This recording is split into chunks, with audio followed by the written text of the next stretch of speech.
भगवान की पलकें झपक रही। पास की झाड़ी में हलचल हुई। एक शिकारी आया जिसका नाम था जरा।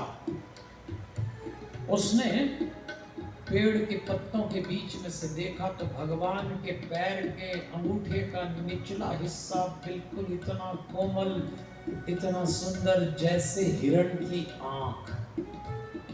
शिकारी को लगा हिरण है। उठाया उसने अपना धनुष और तीर खींचा। न तो वो शिकारी जानता था कि ये बाण किसको लगेगा और नहीं बाण को मालूम था। वो तो शिकार समझा।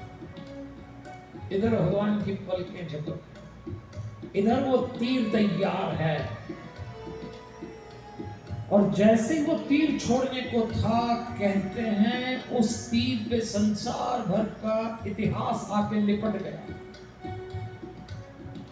और इतिहास ने कहा ये महान हस्ती एक साधारण से शिकारी के तीर से मर जाए, ये स्वीकार नहीं। इस व्यक्तित्व ने इतिहास क्या होता है ये संसार को बताया। इनकी लीला जब लोग पढ़ेंगे तो इतिहास का मान करेंगे। हम इस काल के तीर को रोक देंगे, पर वो काल का तीर किसी से रुकता नहीं। संसार भर का धर्म आके तीर से लिपट गया। हम इसकी गति को रोकेंगे। ये यूं कृष्ण के पैर में नहीं लग सकता, लेकिन वो काल का तीर। धर्म कहता है जिस युग में धर्म का लोप हो रहा था, इस अवतार में धर्म की स्थापना की है। यूं संसार से जाएंगे। कहते हैं संसार भर का पौरुष आया। पुरुष होना क्या होता है इन्होंने बताया। हम इस तीर को रोकेंगे, वो तीर रुकता नहीं। संसार भर का स्त्रीत्व आके तीर से लिपट गया। जिस युग में नारी होना अभिशाप था, उस युग में स्त्रियों को सम्मान दिलाने वाला ये देवता ऐसे चला जाएगा। तीर छूटा जैसे कोई नदी किसी सागर में मिलने जा रही है। तो जानता नहीं था कि किसी ने कवि ने लिखा किस क्षण मरघट लेकर करवट पूरा कर दे अपना सफर। किस क्षण मरघट लेकर करवट पूरा कर दे अपना सफर। एक दिन माना सबको ही जाना, इस मधुबन को तज कर बदल। एक दिन माना सबको ही जाना, इस मधुबन को तज कर बदल। धन्य है वो धड़कने प्रभु नाम जो लड़ती रही। उम्र तो बढ़ती रही पर जिंदगी घटती रही। उम्र तो बढ़ती रही पर जिंदगी घटती रही।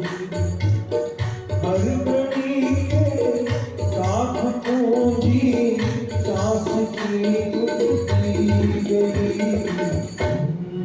तो बढ़ती रही पर जिंदगी घटती। और वो तीर चला सीधे जाके भगवान के पैर में धंसा।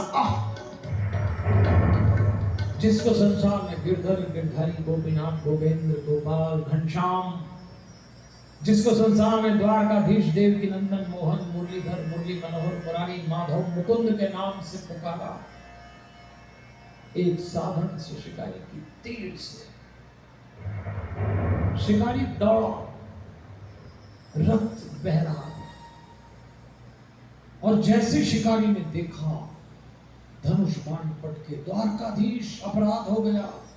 महाराज मुझे ज्ञात नहीं था आप हैं, मैं औषधि लाता हूं। भगवान ने उसका हाथ पकड़ा।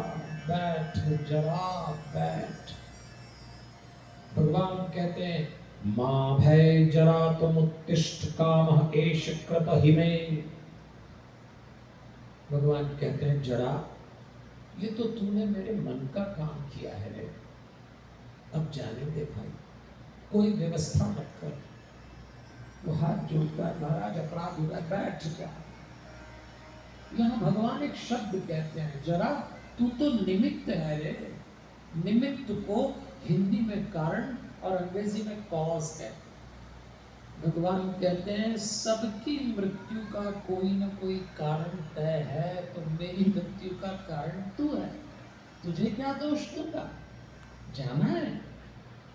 हम सब भी जिस दिन जाएंगे न देवियों और सज्जनों, कोई न कोई कारण हमारी मृत्यु का होगा। आप मृत्यु को समझिए, हम लोग कारण पर टिक जाते हैं। बैठे जना रोता, भगवान कहते हैं। भगवान के सारथी का नाम था दारूक।